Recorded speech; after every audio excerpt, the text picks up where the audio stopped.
You are sitting across from your manager. The quarterly performance review is wrapping up. They are looking at you with that practiced corporate warmth. They tell you how much they value your contribution, how you are the absolute glue holding the team together, how they literally don't know what they would do without you.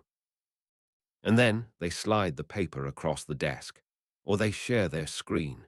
And there it is, your reward for a year of missed dinners, for answering Slack messages at 9 p.m. on a Tuesday, for swallowing your stress and doing the work of 3 people because there was a hiring freeze. A 3% raise. Inflation is at 5%. Your rent just went up 8%. You just worked the absolute hardest year of your life, sacrificing your sleep, your peace, and your personal life to actively take a pay cut. And what do you do in that exact second? What is your visceral, immediate response to being mathematically insulted? You smile, you nod, you say, "Thank you so much, I really appreciate it." You walk back to your desk, sit down, and immediately start working on the next project. Pause for a second. Put yourself back in that chair.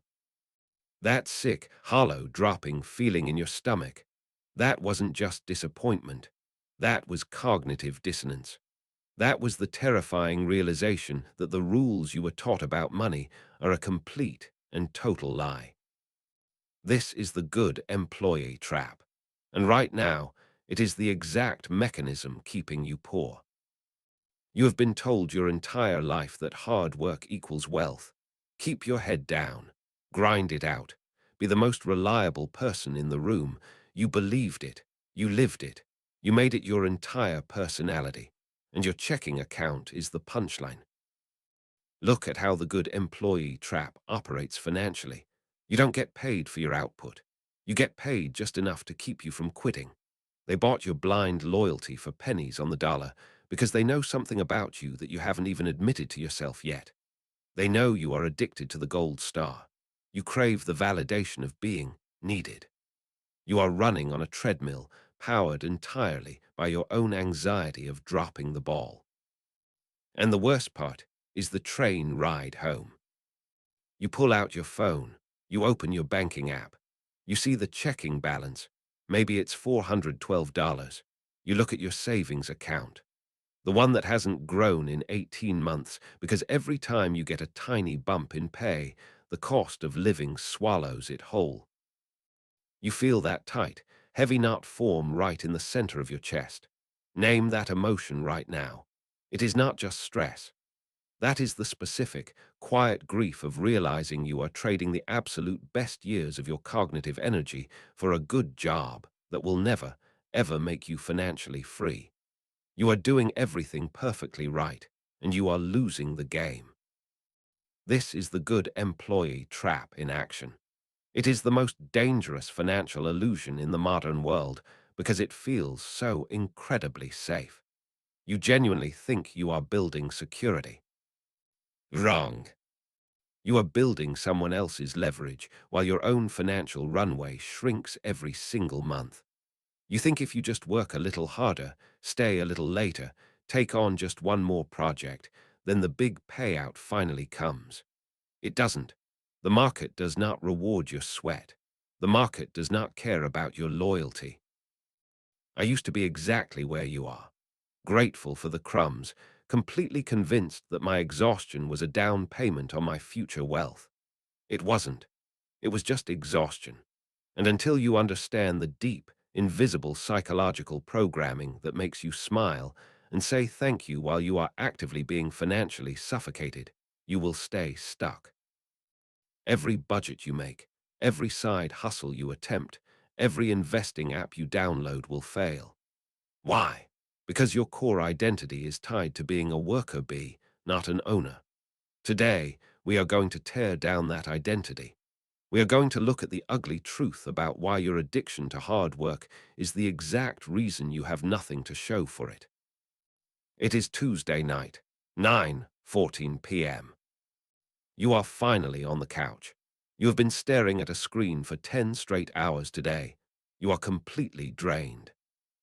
And then Your phone vibrates on the coffee table. You know that specific, sharp vibration pattern. It is a Slack message from your boss or a quick question email. You do not even hesitate. You pause the TV. You pick it up. You reply. You tell your partner, it's just a quick question. It will take 2 seconds. But it is never about the 2 seconds, is it? It is about the immediate, tight spike of anxiety that hits your chest. The fear that if you do not respond right now, they might think you are not fully committed. You are literally giving away your free time, your most valuable wealth-building asset, for absolutely $0. You do it because the terror of seeming replaceable is stronger than your desire for a life. This is exactly how the good employee trap operates financially. You devalue your own time to zero, which guarantees your employer will do the exact same thing when review season comes. Think about what happened 3 months ago. They laid off someone on your team, or maybe someone quit because they were burned out. Your manager pulled you aside. They looked stressed. They said, "We are in a bit of a tight spot right now. We really need you to step up and cover these accounts, just temporarily. You are the only one who can handle it." You said yes. You took all of their work. But you did not ask for their salary. You felt a brief, addictive spark of pride. They trust me. I am essential. But pride does not compound in an index fund.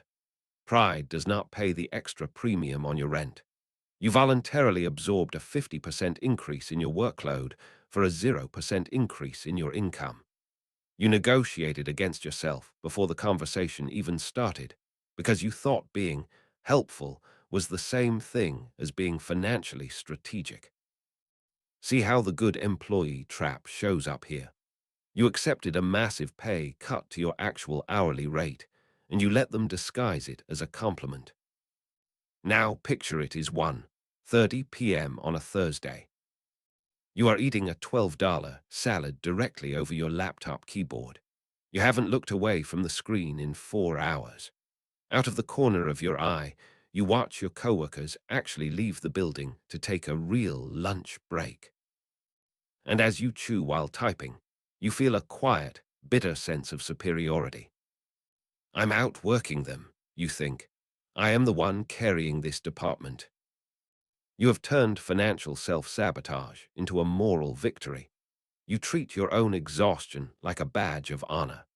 You genuinely believe the universe is keeping a secret ledger of your suffering, and that eventually it will pay you out in financial freedom. Wrong. And this is why the good employee trap is so expensive. The market does not pay you for your suffering. Pause. Look at what is actually happening here. This isn't one bad month. This isn't just crunch time at the office.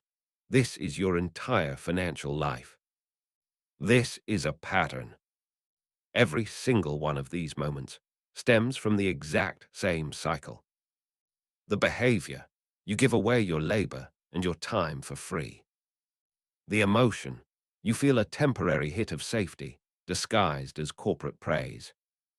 The belief, you reinforce the lie that blind obedience will eventually turn into wealth. The result, you stay too exhausted and too underpaid to actually build any real leverage of your own. You are playing a game of corporate survival, convinced that you are playing a game of wealth creation. And you are losing. Look at those moments again. The late-night Slack message, the skipped lunch, the double workload you took on for $0 extra, the badge of honor you wear for being the most exhausted person in the room. What do they actually have in common? You tell yourself they are the stepping stones to financial freedom. You tell yourself that if you just stack enough of these moments together, someone is going to notice, tap you on the shoulder, and hand you the keys to wealth. They aren't stepping stones. They are a cage. This isn't about your work ethic. This isn't even about money. This is about an identity you have built around being useful. This is exactly how the good employee trap operates financially. You have tied your fundamental sense of self-worth to your utility to a corporation. And because you need to feel useful to feel valuable, you are practically begging them to underpay you. Pause for a second. Read that again. You are begging them to underpay you. Because if they paid you what your output was actually worth, they would demand high-level leverage, strategy, and risk. But by accepting less money and taking on more physical work, you get to stay in your comfort zone. The comfort zone of being the reliable one. Here is what nobody in the financial space will say to you directly. Hard work does not create wealth. Hard work creates more work. When you show up and flawlessly execute three people's jobs, the market does not look at you and say, "Wow, let's give them equity." The market looks at you and says, "Wow, we found a highly efficient piece of machinery. Let's see how fast we can run it before it breaks." Corporate competence is punished with volume. Leverage and ownership are rewarded with capital. And this is why the good employee trap is so incredibly expensive. You are trading a depreciating asset, your physical and mental energy, for a fixed, stagnant wage. The people above you are trading your exact same energy for compounding equity. Let me give you a number that is going to make you sick to your stomach. Forbes reported a massive study on wage stagnation, and the data was undeniable. Employees who stay at the same company for longer than 2 years get paid 50% less over their lifetime than those who leave. 50%, half of your potential lifetime wealth erased. Not because you aren't smart, not because you aren't working hard, but because of the exact psychology we are talking about right now. You view loyalty as a moral virtue. Your employer views your loyalty as a massive discount on your labor. See how the good employee trap shows up here. It takes your best character traits, your reliability, your dedication, your honor, and weaponizes them against your bank account. You are terrified of being seen as difficult, or greedy, or not a team player. So you ask for a tiny 3% raise when you generated 30% more revenue for the department. You protect their bottom line while your own savings account bleeds out from the cost of living. So we arrive at the central question, the uncomfortable truth you have to answer today. If you know, mathematically, that giving them more of your life isn't resulting in more money, why do you keep doing it? Why do you keep volunteering for your own financial exploitation? It is not because you are stupid. It is because of a specific behavioral conditioning you received a long time ago. It is 8:45 a.m. You are staring at your coffee, dreading the moment you have to open your laptop. Your chest is tight. You are fundamentally, physically burned out. You literally promised yourself last night that you were going to start setting boundaries. You promised your partner you wouldn't work late tonight. You swore you wouldn't over-deliver today. But then the 9:00 a.m. meeting starts, and you break that promise immediately. Let's talk about why you can't stop. Why you keep saying yes when your bank account and your nervous system are screaming for you to say no. To understand this, we have to look at a psychologist named B.F. Skinner. He built his career on operant conditioning. He discovered that if you want a subject to repeat a behavior endlessly, you don't reward them consistently. You use variable ratio reinforcement. You give them a pellet of food or a hit of dopamine, just unpredictably enough to keep them hooked. Stay with me. What this means for your specific situation is terrifying. Because you are not a rat in a lab. You are sitting in a Tuesday morning, all-hands Zoom meeting. Your manager switches to the next slide. Your name is on it in bold letters. They pause the entire meeting to give you a public shout-out. Huge thanks to you for working through the weekend to save the Q3 deliverables. You are an absolute rock star. We couldn't do it without you. Everybody hits the clapping emoji in the chat. And right there in the center of your chest, you feel a massive, warm rush of relief. The anxiety melts away. You feel seen. You feel safe. You feel like you belong. But open your banking app. Look at your balance. Did that applause deposit any equity into your portfolio? Did that rockstar label compound at 8%? No. This is exactly how the good employee trap operates financially. You have been conditioned to accept dopamine instead of dollars. You are pressing the lever of 80-hour work weeks, completely exhausted, addicted to the unpredictable pellet of corporate praise. I call this the validation wage. It is the invisible currency your employer uses to buy your most productive years at a massive discount. Think about the people at the top of your company. Do you think the CEO works for a shout-out? Do you think the board of directors accepts Rockstar as a dividend payment? No, they operate on cold, hard math, equity, leverage, ownership. They demand wealth. You demand obedience. And this is why the good employee trap is so incredibly expensive. You are subsidizing their wealth with your poverty. Let's look at a real money decision where this ruins you. Picture your last performance review. You went in knowing you generated massive revenue. You had a number in your head. You needed a $15,000 bump to actually get ahead of inflation and your debt.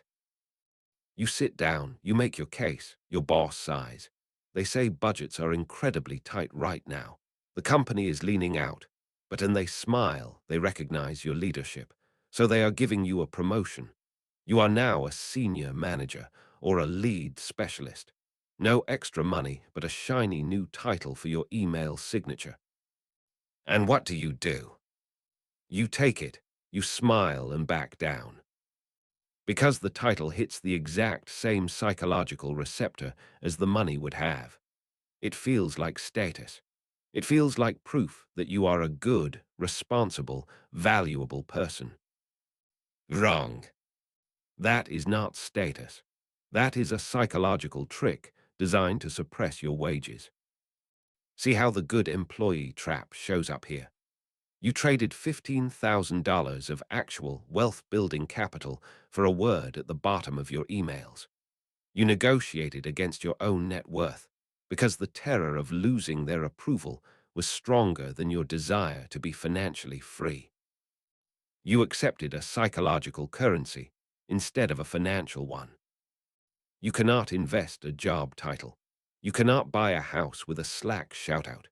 You cannot leave a legacy made of Employee of the Month certificates.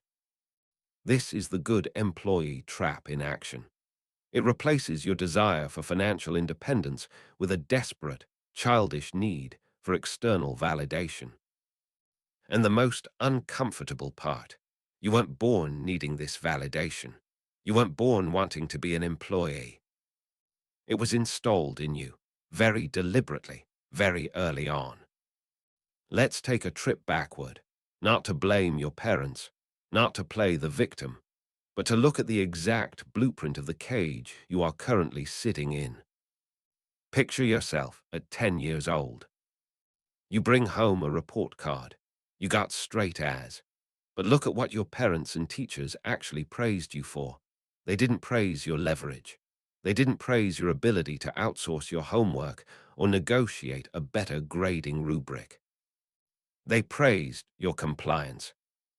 You follow instructions so well. You never cause trouble. You are such a hard worker. You learned right then and there that your safety and your love were directly tied to your obedience. You learned that if you keep your head down, do exactly what the authority figure asks, and never ask for more than your allotted share, you will be rewarded with a gold star. This is exactly how the good employee trap operates financially today.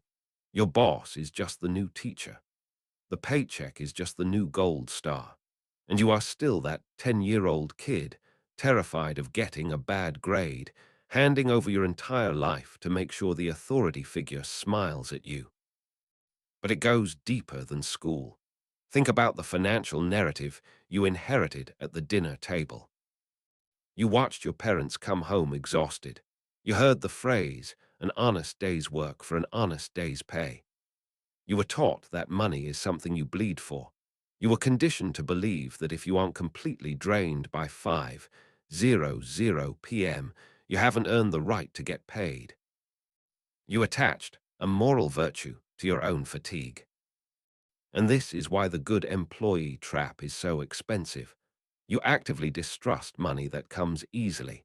If an opportunity arises to make money through leverage or investments or ownership, without grinding yourself into dust, you subconsciously reject it.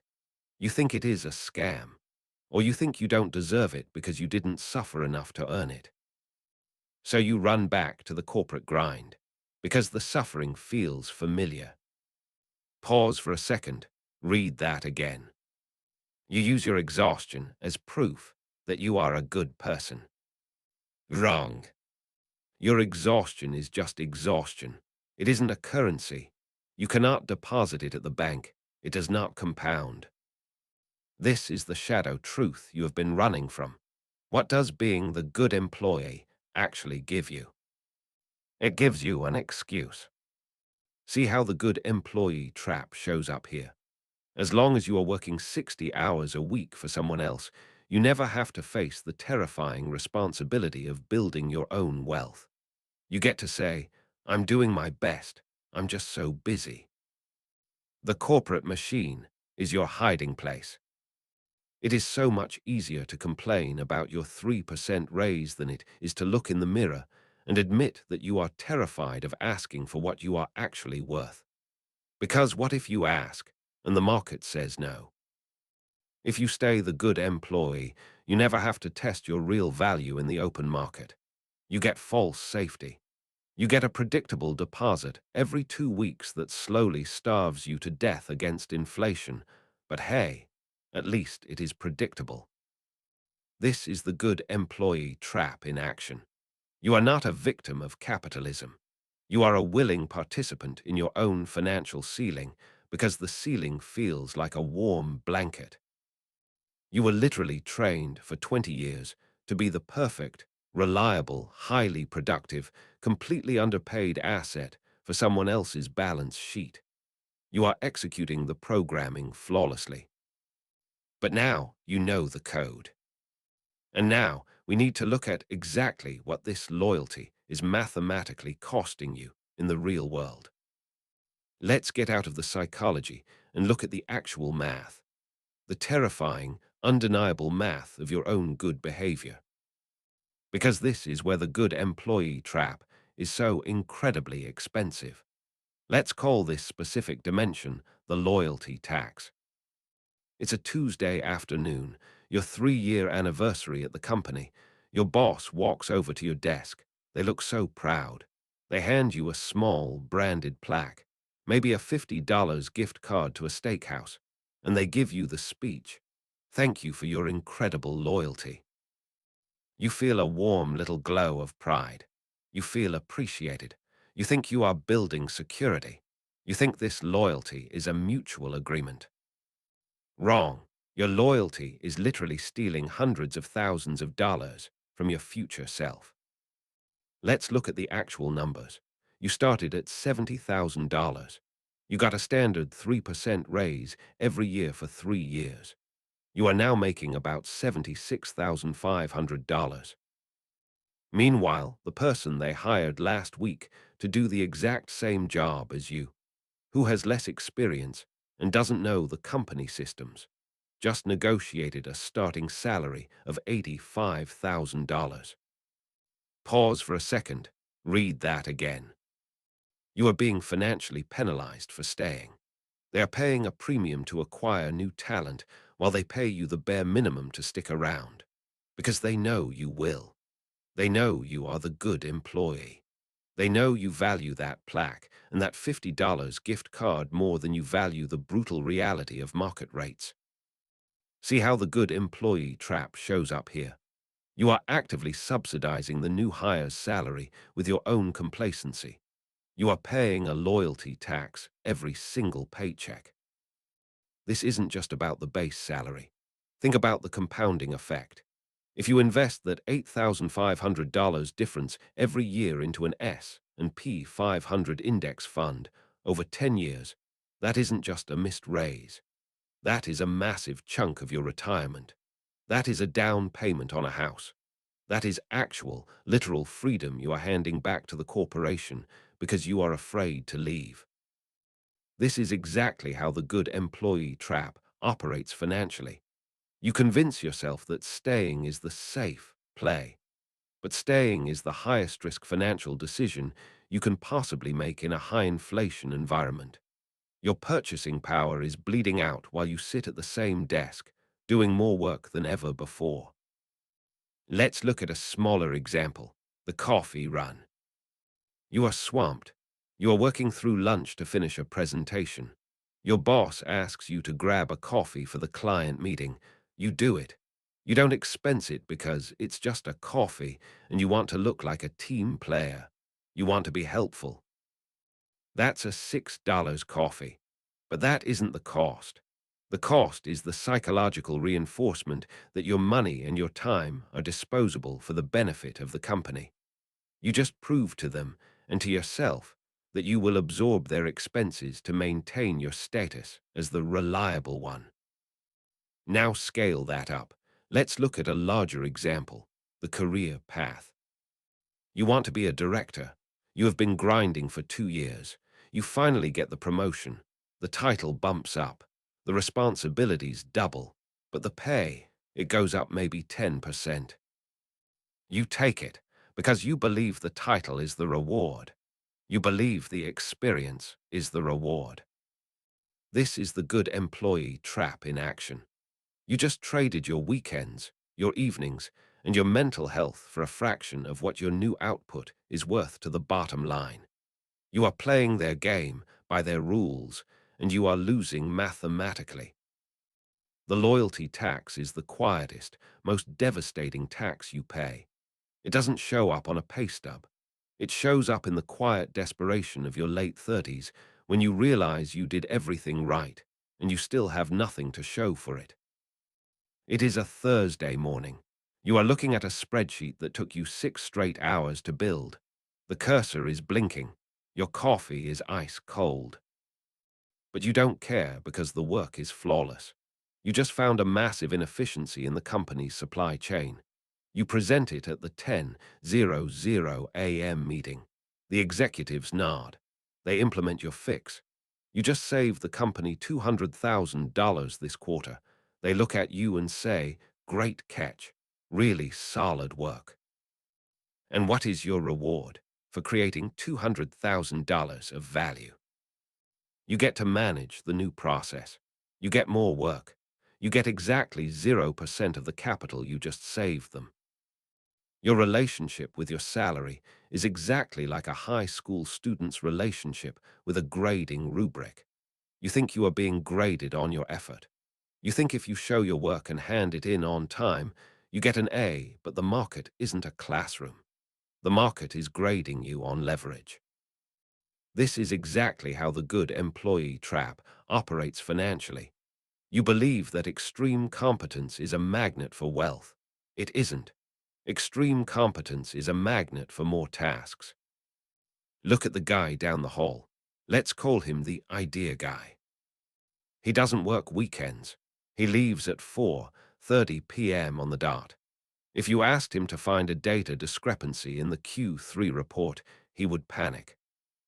But last month, he pitched one strategic partnership. He didn't execute it. He didn't build the slide deck. You built the slide deck. You stayed up until midnight formatting the margins. But he owned the relationship. When the bonuses come out, he gets $30,000. You get a $3,000 performance kicker and a thank you email. And you are furious. You sit at your desk, vibrating with resentment. You think the system is completely broken. You think, I am 10 times more competent than him. I work 10 times harder. Wrong. The system is working perfectly. The market does not pay you for how hard it is for you to do the work. The market pays you for how hard it is to replace you. You made yourself the ultimate executor. Executors are cheap. They can always hire someone else to push the buttons if you write a good enough manual. The idea guy made himself the owner of the outcome. See how the good employee trap shows up here. You are obsessed with being good at the job. He is obsessed with positioning himself at the exact point where money changes hands. You are trading your life force for competence. He is trading his leverage for capital. This is the competence myth, the deeply ingrained, ego-driven belief that if you are simply the best at the daily grind, the universe mathematically owes you a fortune. It is the most dangerous lie you tell yourself, because being highly competent feels incredibly good. When the server crashes at 2 a.m., who do they call? You. When the client threatens to walk, who saves the account? You. You get a massive rush of adrenaline from being the savior. It feels like power. You confuse being needed with being wealthy. But pause for a second. Look at your bank account again. Does being the office savior pay your mortgage faster? Does it buy back your time? No, it actively steals your time. And this is why the good employee trap is so expensive. You are using your extreme competence as an emotional shield. If you are the one doing all the hard work, you never have to ask yourself the terrifying question, what if I am capable of more than just taking orders? You hide behind your own efficiency. You optimize your daily routine. You read productivity books. You download time-tracking apps. You are optimizing a system that is fundamentally designed to keep you broke. You are the smartest, most capable person in the room, and you are being financially outperformed by people half as intelligent as you because they understand leverage, and you are addicted to labor. This is the good employee trap in action. You have convinced yourself that your effort is an investment. It is not. Your effort is a donation to their profit margin. And every single year you stay in this illusion, the math gets worse. But the financial cost isn't even the scariest part, because what this pattern is actually stealing from you cannot be printed on a W-2. Let's look at what this is actually going to cost you, not in spreadsheet math, in the brutal, unforgiving math of your actual life. This is where it gets uncomfortable. We have been talking about the corporate machine, but right now we need to talk about you and the price you are willingly paying to avoid the terror of betting on yourself. Picture this. It is a Sunday afternoon, a Sunday exactly 10 years from today. You are sitting on the edge of your bed.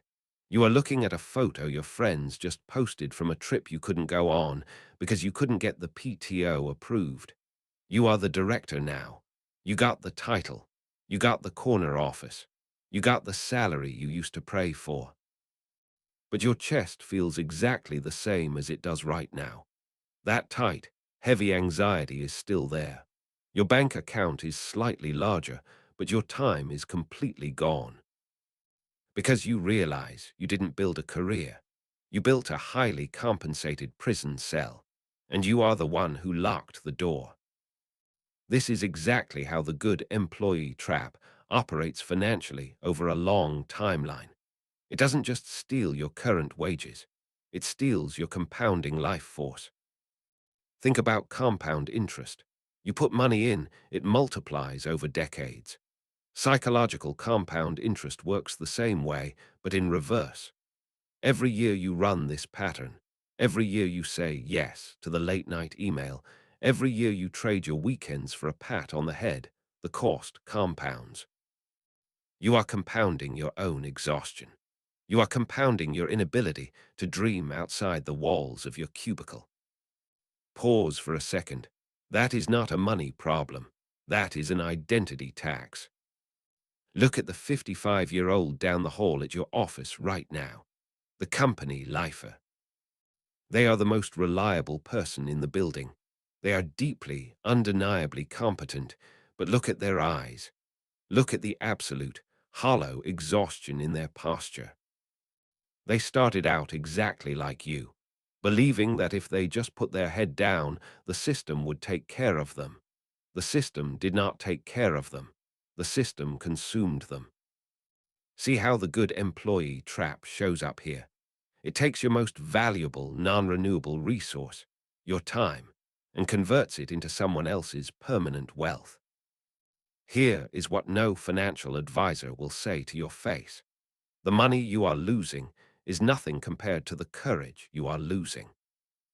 When you spend 40 hours a week practicing how to be perfectly obedient, you forget how to take a risk. You forget how to look at a market and say, I can build that myself. You train your brain, day after day, to wait for permission. And this is why the good employee trap is so expensive. You wait for permission to be wealthy. But the market does not grant permission. The market only responds to leverage. And every year you stay in this trap, your leverage shrinks while your dependence grows. You convince yourself you are being responsible. You tell your family you are building security. Wrong. Read that again. You are not building security. You are building fragility. If your entire financial existence relies on the mood of one manager, you are standing on a trap door, and you are spending 50 hours a week polishing the hinges. This is the good employee trap in action. You are running out of time to pretend this is just a phase. It is Friday night. You are out with friends. The conversation naturally shifts to work, and it is your turn to talk. You take a sip of your drink, sigh heavily, and start listing the fires you put out this week. You talk about the coworker who dropped the ball, leaving you to work until midnight on Wednesday. You talk about the boss who desperately needed your presentation by Friday morning. You complain about how exhausted you are. You complain about how the place would literally burn to the ground if you took a 2-week vacation. But pay very close attention to your voice in that exact moment. You are complaining, yes, but underneath the complaint, there is a distinct, undeniable tone of pride. You are performing your stress for the table. Why? Because inside, you feel important. You feel superior. You are the martyr holding the corporate world together. This is the shadow payoff. You are trading your actual net worth for the emotional high of feeling indispensable. And this is exactly how the good employee trap operates financially. You are buying your own ego with your future wealth. Pause for a second. This is where it gets incredibly uncomfortable. Stay with me. We have spent this entire time talking about how the system manipulates you, how your boss extracts your value, how the corporation underpays you. But look in the mirror. Look at your own participation in this cycle. Why do you keep choosing this financial story? Imagine you wake up tomorrow and you just stop over-delivering. You do exactly what you are paid to do, nothing more. You log on at 9 a.m., you log off at 5 p.m. You don't answer the weekend texts. You refuse to fix other people's mistakes. What happens to your nervous system in that silence, when your phone isn't buzzing with someone begging for your help? You don't feel peace. You feel absolute panic. You feel completely empty. Because you don't know who you are without the validation of an authority figure needing you. If you aren't the reliable workhorse, who are you? Are you an owner, an investor, an autonomous adult building real capital? Those concepts terrify you, because if you step out of the trap and try to build your own wealth and you fail, that is on you. If you start the business and it goes under, you have to look in the mirror and own it. But if you stay the exhausted, overworked employee, you get to blame the system forever. You get to play the noble victim while your bank account rots. See how the good employee trap shows up here. It is the perfect hiding place for people who are terrified of their own potential. Here is what nobody in the financial space will say to you directly. You are not staying in this job because you are loyal to the company. You are staying because you are terrified of finding out what you are actually worth on the open market. Carl Jung talked about shadow work, the parts of our identity we refuse to look at. Your financial shadow absolutely loves being underpaid. It loves the safety of a low ceiling, because a low ceiling means you never have to jump. And this is why the good employee trap is so expensive. You have convinced yourself that your financial situation is a result of circumstance. The economy, the inflation rate, the stingy boss. Wrong. Read that again. Your financial situation is the result of a decision you keep making every single Monday morning without realizing it. You are actively choosing the warm, familiar discomfort of being underpaid over the cold, terrifying responsibility of becoming financially free. You are the one keeping the cage locked. So, we arrive at the intersection. The timeline splits right here, and you have to look at the two futures sitting in front of you. Let's fast forward 20 years. You are 55 years old. You chose option A, you stayed. You kept your head down. You answered every late-night email. You never caused a problem. You took the 3% raises and the shiny titles and wore your exhaustion like a badge of honor. Look at your life in that timeline. You have a decent 401k, but you do not own your time. You are still asking another adult for permission to go to the doctor. You spent the absolute best decades of your cognitive life building a fortress of wealth for someone else, while you lived in the guest house. And the worst part, the company you bled for replaces you in 4 days. All that silent suffering, and your legacy is a generic goodbye email. This is exactly how the good employee trap operates financially over a lifetime. It trades your one, unrepeatable life for the temporary illusion of being needed. Now, look at option B, the timeline, where you wake up. You are 55.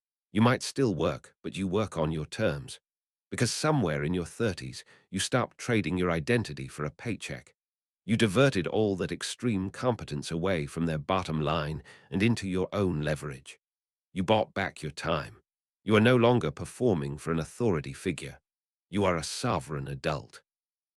You broke the good employee trap, not by quitting your job tomorrow, but by killing the psychological need to be the good kid in the corporate classroom. So how do you actually cross over to that timeline? What is the first move? It is not a budget. It is not an app. The first move is an internal resignation. Right now, today, you have to resign from the identity of the good employee. Tomorrow morning, I want you to do something terrifying. I want you to do exactly what you are paid to do and absolutely nothing more. When the pause happens in the meeting, when the manager looks around for a volunteer to take on the extra project for free, I want you to sit in the silence. Feel the anxiety rise in your chest. Feel the desperate urge to raise your hand just to make the tension go away. And I want you to swallow it. Let someone else be the savior. Keep your hands down. See how the good employee trap shows up here. The trap relies entirely on your inability to tolerate that exact silence. If you can sit in that discomfort without volunteering your life force, you take your power back. You start reclaiming the energy you need to build your own leverage. You stop viewing your employer as your parent, and you start viewing them as a client who pays for a specific scope of work. When the scope ends, your life begins.